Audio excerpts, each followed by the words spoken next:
Hello everyone, welcome back. Let's begin with the new question. The question says a coin is biased so that the head is 3 times as likely to occur as tail.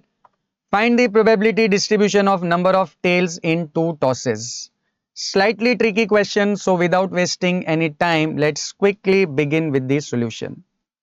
In this question, we have to find probability distribution of number of tails in two tosses, right?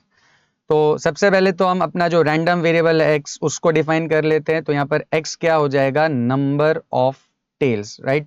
जिस किसी भी चीज का हमें probability distribution बनाना है हम उसको क्या कंसीडर कर लेंगे, x। तो यहाँ पर x है नंबर ऑफ टेल्स। अब कॉइन टॉस कितनी बार हो रहा है, 2 बार। तो अगर कॉइन 2 बार टॉस हो रहा है तो नंबर ऑफ टेल्स की पॉसिबल वैल्यूज क्या क्या हो सकते हैं, मतलब x की पॉसिबल वैल्यूज क्या हो सकती है। हो सकता है कि हमें एक भी बार टेल ना मिले, करेक्ट, तो 0 भी हो सकता है, या एक बार टेल मिल सकता है, या हो सकता है कि दोनों के दोनों बार हमें क्या मिल जाए, टेल मिल जाए। करेक्ट है, वेरी लॉजिकल। तो अगर हम कॉइन को 2 बार टॉस कर रहे हैं तो नंबर ऑफ टेल्स की पॉसिबल वैल्यूज क्या हो सकती है, 0 और 1 और मैक्सिमम 2। अब हमें क्या करना है, इसका प्रोबेबिलिटी डिस्ट्रीब्यूशन बनाना है। लेकिन यहां पर देखिए एक छोटा सा ट्विस्ट क्या है, कॉइन है बायास्ड।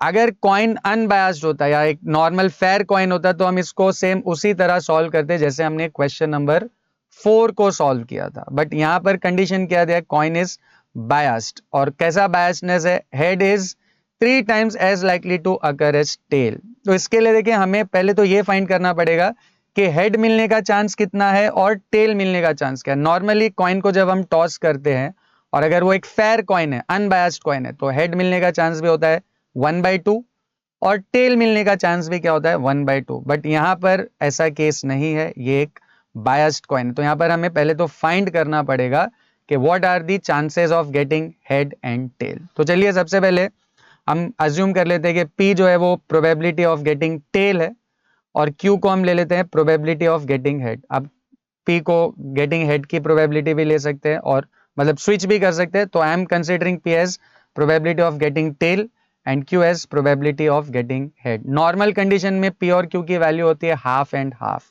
बट यहां पर नहीं होगी क्योंकि कॉइन जो है वो बायस्ड है। अब कंडीशन क्या दिया है, हेड।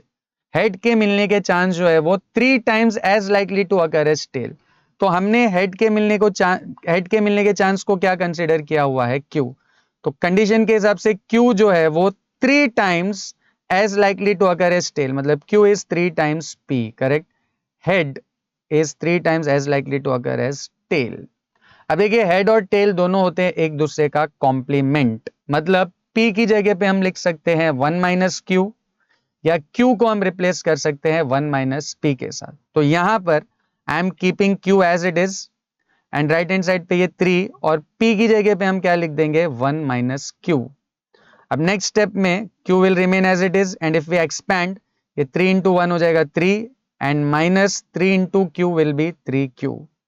अब if I bring this minus 3Q on the left hand side, तो ये ऑलरेडी Q है और ये प्लस 3Q, तो Q प्लस 3Q हो जाएगा 4Q equals to 3 and simplify करने पे Q की वैल्यू आ जाएगी 3/4। And as I have mentioned already कि जो P है वो होता है Q का कॉम्प्लीमेंट, मतलब P इज 1 माइनस Q, तो ये हो जाएगा 1 माइनस 3/4 एंड इसको सिंप्लीफाई करने पे we get value of P as 1/4। तो इवेंचुअली हमको P की वैल्यू मिल गई है 1/4 और Q की वैल्यू मिल गई है 3/4। अब हमें क्या करना है, प्रोबेबिलिटी डिस्ट्रीब्यूशन बनाना है, राइट। अब देखिए प्रोबेबिलिटी डिस्ट्रीब्यूशन में हम क्या करते हैं, एक टेबल बनाते हैं जिसमें फर्स्ट कॉलम में we write values of x and second column में उनकी करस्पॉन्डिंग प्रोबेबिलिटीज। x की पॉसिबल वैल्यूज क्या क्या है, 0 1 और 2, 0 1 2। हमें क्या करना है, इनकी करस्पॉन्डिंग प्रोबेबिलिटीज फाइंड करनी है। अब देखिए इनकी प्रोबेबिलिटीज फाइंड करने के लिए थोड़ा सा हमें एक्स्ट्रा काम करना पड़ेगा।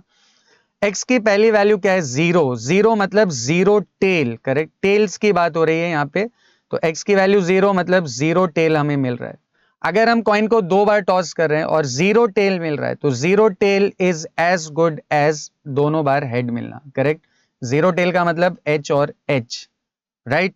अब h और h को हमने किससे रिप्रेजेंट किया हुआ है, q से, तो हो जाएगा q into Q meaning Q square, और Q की वैल्यू है 3/4, तो ये हो जाएगा 3/4 द होल स्क्वायर। तो 0 टेल मिलने की probability is 3/4 the whole square. Next x की वैल्यू क्या है 1, 1 मतलब 1 टेल, करेक्ट, 1 टेल। 1 टेल के लिए दो कॉइन में हमारे पास क्या ऑप्शन होता है, एच टी और टी एच, करेक्ट।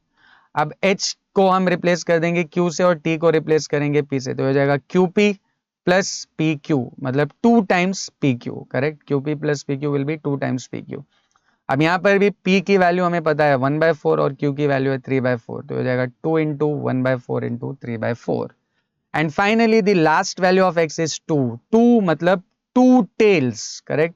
तो 2 टेल्स मतलब tt, और टेल को हमने रिप्रेजेंट किया हुआ है किसके साथ, p के साथ, तो ये हो जाएगा p इंटू p मतलब p स्क्वायर, और p की वैल्यू है 1/4, तो ये हो जाएगा 1/4 का स्क्वायर।